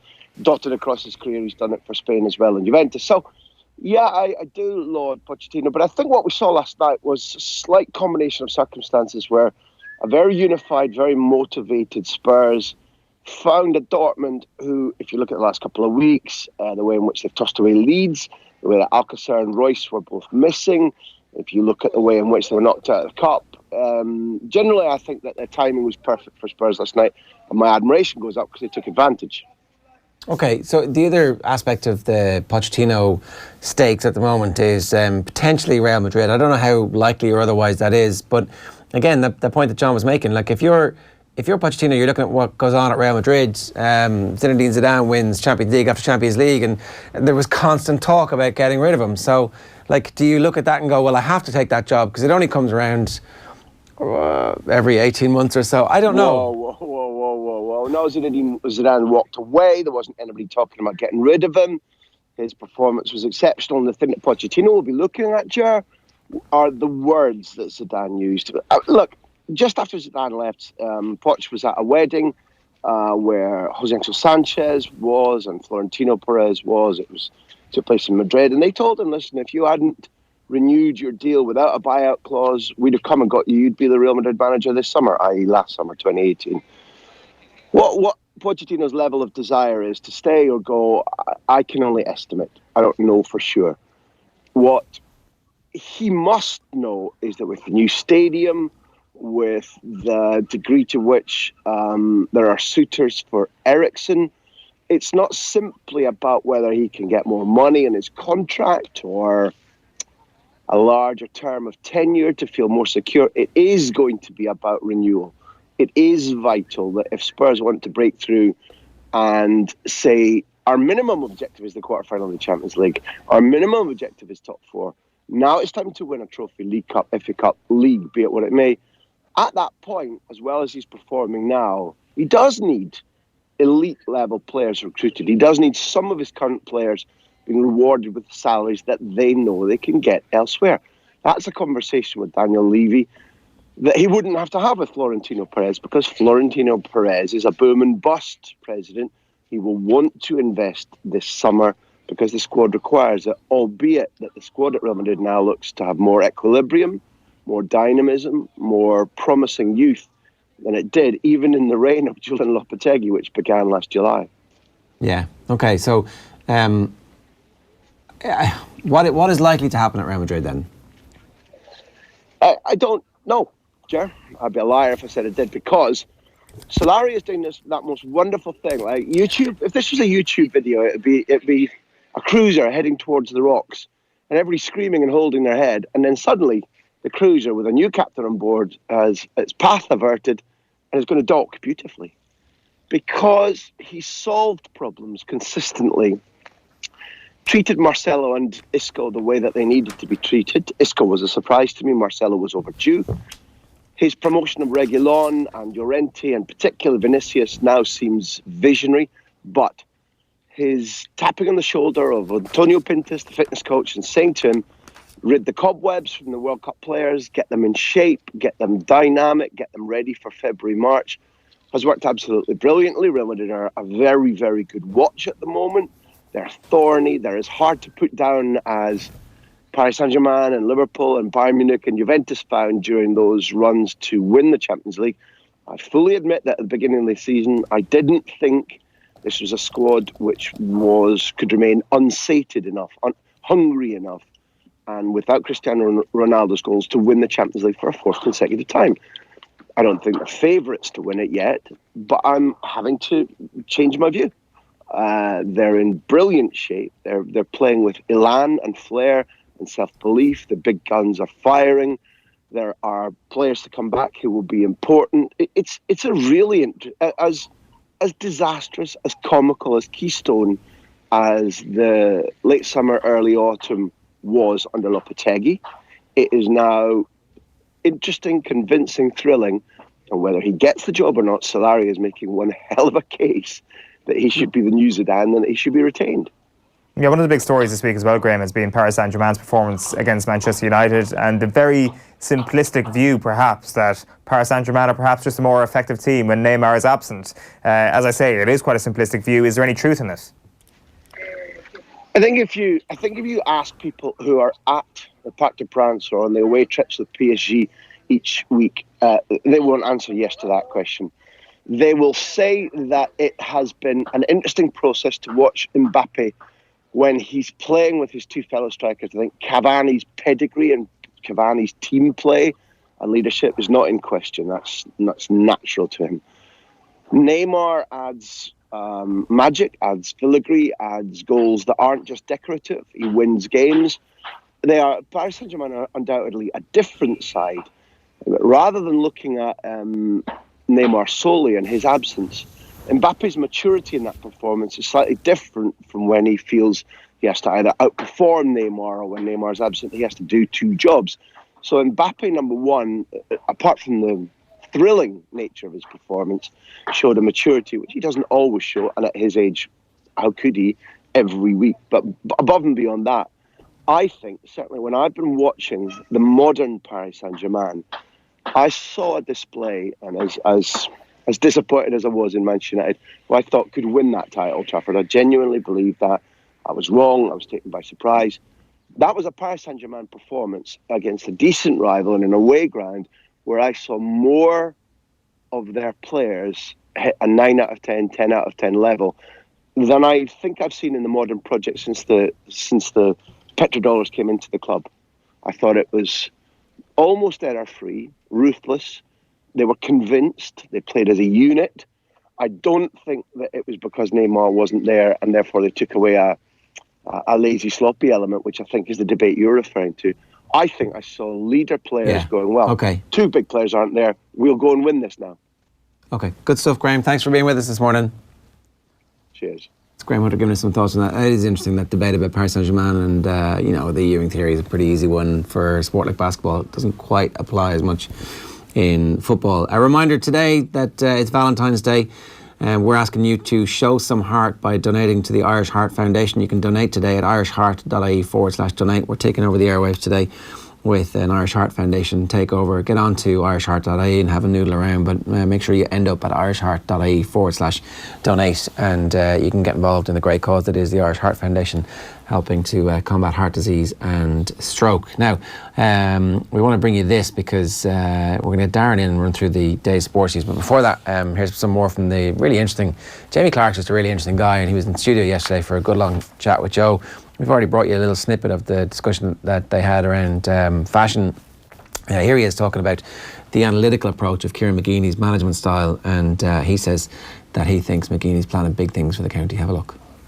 But what people don't realise probably is that Kieran's thinking of longevity as well. You know, he's trying to set things in place, not just go in to win maybe 1 year and then the whole thing fall apart. He's trying to get a consistent level throughout the board, whether it's even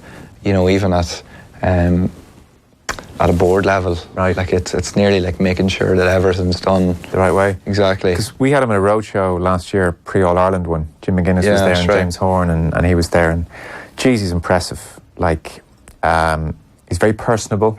Yeah. There's a dry wit there as well, and he's a deep thinker about the game. Exactly, yeah. Thinks analytically about the game. He's a serious person. I think innovative is probably the best way to describe it. There was a moment where him and McGuinness and Horn started talking tactics. Yeah. And you got a real glimpse of him countering a few things McGuinness was saying, and he was a few steps along in the argument, you know. Well, even I watched it, and it was even you could even feel watching it that there's a bit of like creative tension. Yeah, exactly. So which is good, you know. He was going to out-tactic each other. Yeah. But McGuinness was not just Asher. Yeah. You know, whatever. Players play. He was thinking about it. Yeah, exactly. And again, I think that comes down to being passionate about what he's doing. Yeah. And wouldn't it be great if we got a little bit more access to that stuff from McGuinness, as opposed to the caricature that is presented of him in the media, the cardboard cutout stuff that exists. Anyway, we'll come back to that, no doubt. Just a reminder for you all to get tickets for next Wednesday's A Night for Amanda at the Royal Marine Hotel in Dunleary. We've joined forces with Coola GAA Club to raise money for the Amanda Stapleton Fund. We're going to be joined on the night by GAA royalty. Kieran Donaghy's going to be there, Sean Boylan's going to be there, Tommy Walsh is going to be there, Dahi Regan's going to be there, Derek McGrath is also going to be amongst those joining us. This is an off-air event. There will be no broadcast, there will be no record kept of this. You'll have to be there on the night to get the unvarnished truth from all the lads' careers. Tickets are just €20.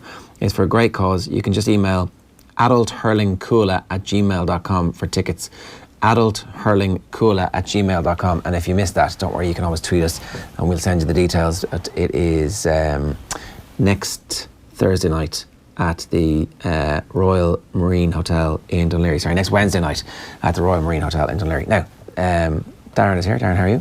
Morning, Ger. Are we all Declan Riced out or any more? Do you have any? What do you think? Well, I've got a Declan Rice montage I've been making for the last hour. Which is then we're not. Oh, come on. Like most people who've been dumped, I've been reflecting on the good times and listening to James Blunt. So here's the montage. By Anderson, it's out by Xhaka, but it's not away. It's Rice. Declan Rice breaks the deadlock. It's a dream come true. It's something I've always wanted to do as a kid, and then to get the call from Martin to say that I'm going to come in for 3 days and train, it's just a great experience to be here with the lads. Did I disappoint you?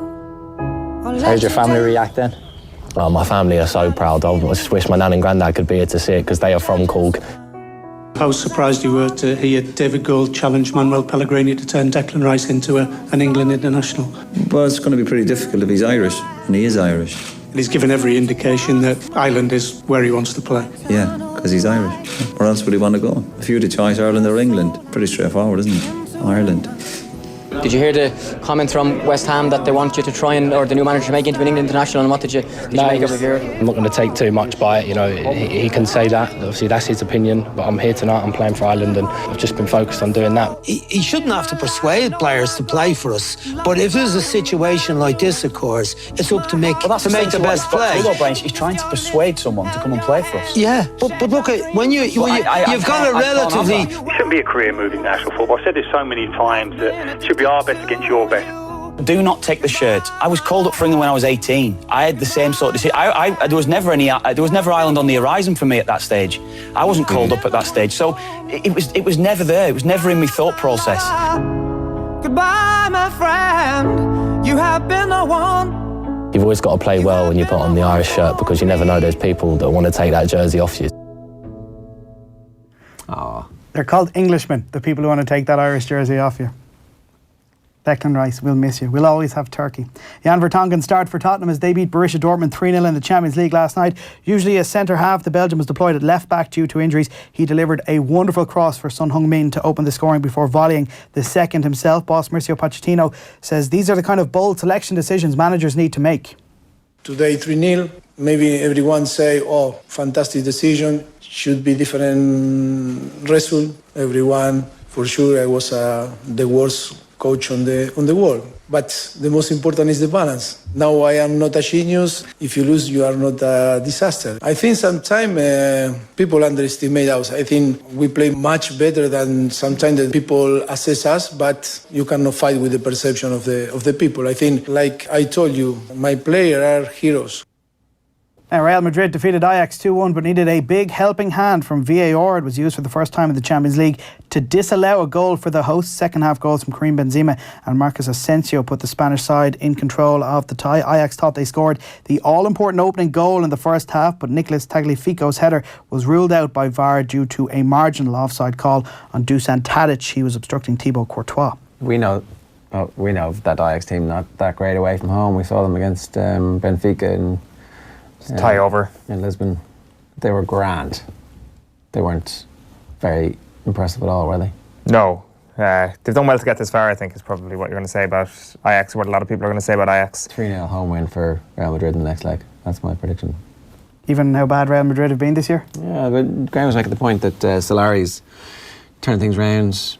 They've started to get fit this time of the year. I don't know. I would expect that. I think Real Madrid have a good chance of winning this thing, right? We all know that. They've been crap all year. They're still here come Valentine's Day. They're in great position. Like, are you really betting against Real Madrid to win this thing now? They're going to be in the last 8 and they're Real Madrid. It's of course you can't bet against them. I think a lot will be revealed next week when we see the kind of other half of the draw and who's flying at the moment. I still have a suspicion that Barcelona are going to win this thing. I have an awful fear PSG might get to a final.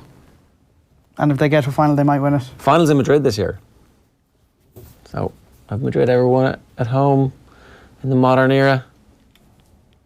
Good question. I'm sure you can Google that right there and you'll let us know the answer very, very shortly. While you're Googling, I'll tell you, Leeds United have climbed to the top of the Championship table. The club beat Swansea 2-1 on Ellen Road to overtake Norwich last night. The Canaries lost 3-1 to Preston at Deepdale, where Republic of Ireland international Shawnee Maguire scored for the home side. Derby remain outside the playoff spots after a 1-1 draw with bottom team Ipswich. Aston Villa beaten laid on by Brentford 1-0. That one finished. Wigan and Stoke finished 0-0, while Reading were 2-1 winners at home to Blackburn to climb out of the relegation zone.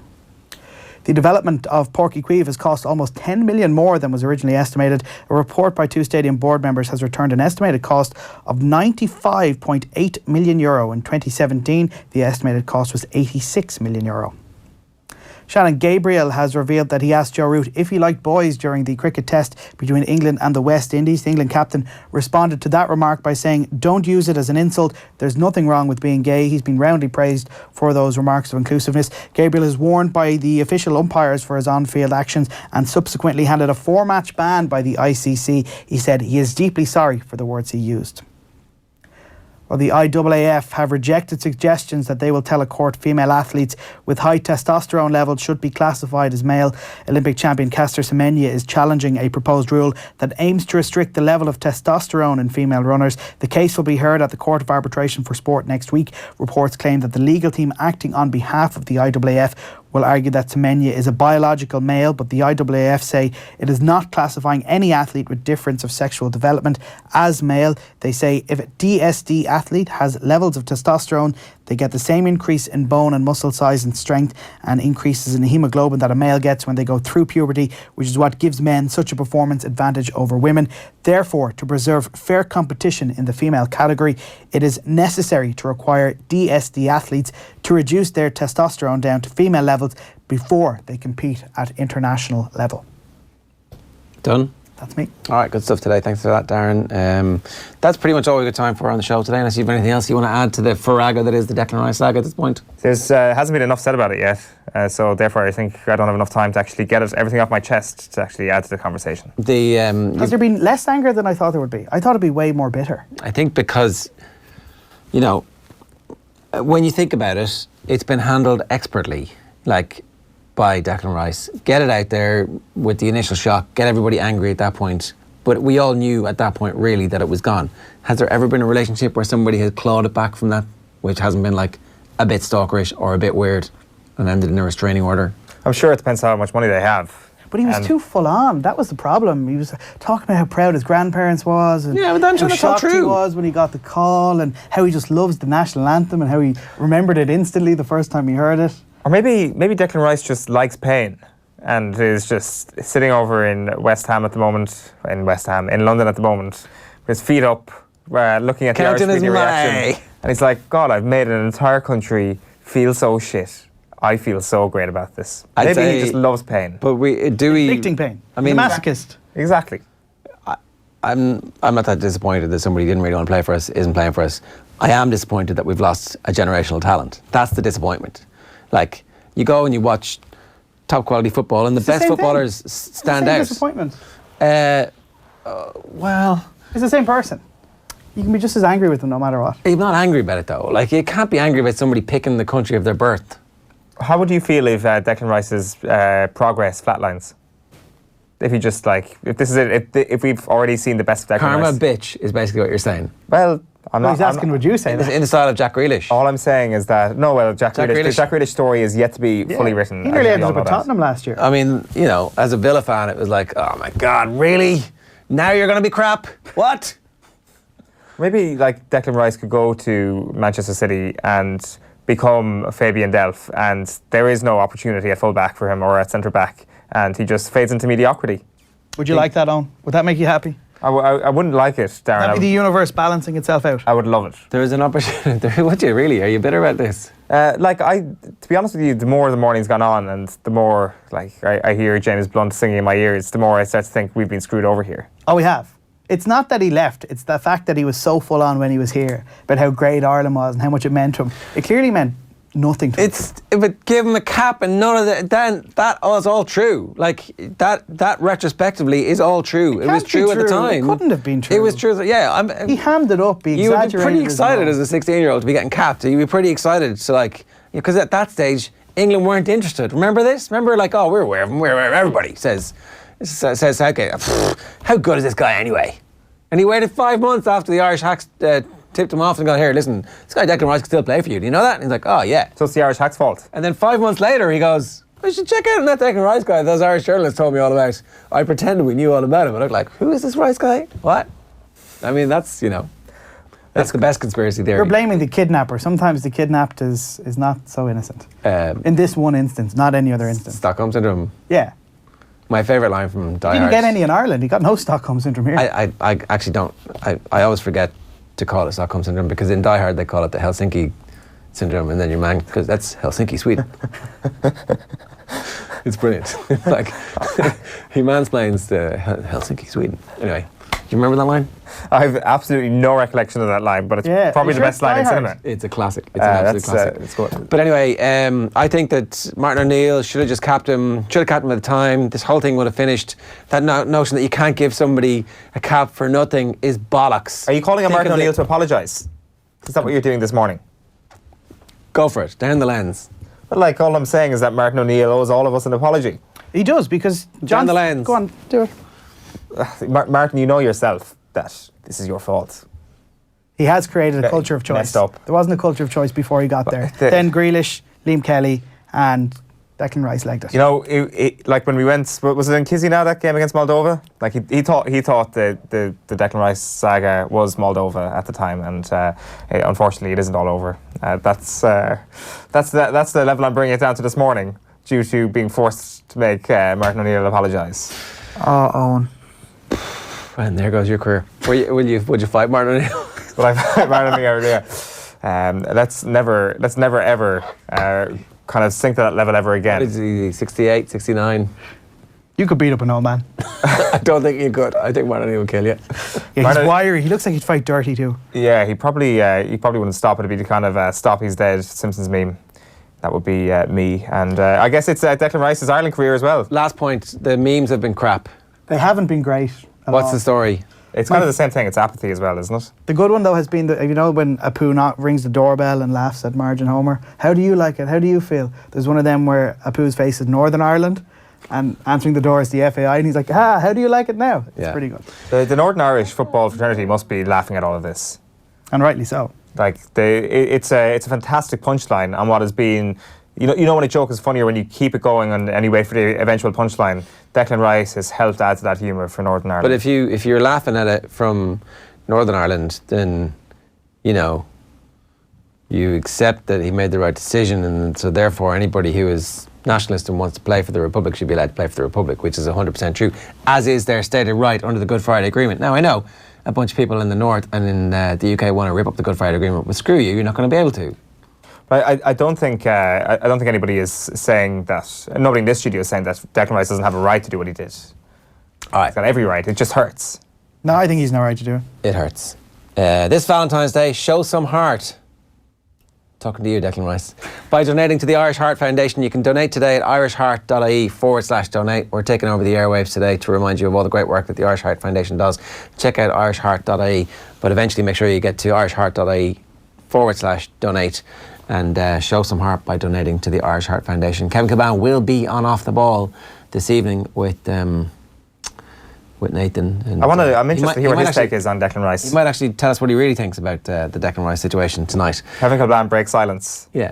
So there you go. You can follow us on all of our platforms today. The Hurling Show makes its long-awaited return. A lot of people giving us some abuse earlier on about talking about football, saying it's a hurling weekend. Well, we're going to give you a whole hurling show later on this afternoon. So just stay tuned to offtheball.com. And we'll see you tomorrow. Good luck.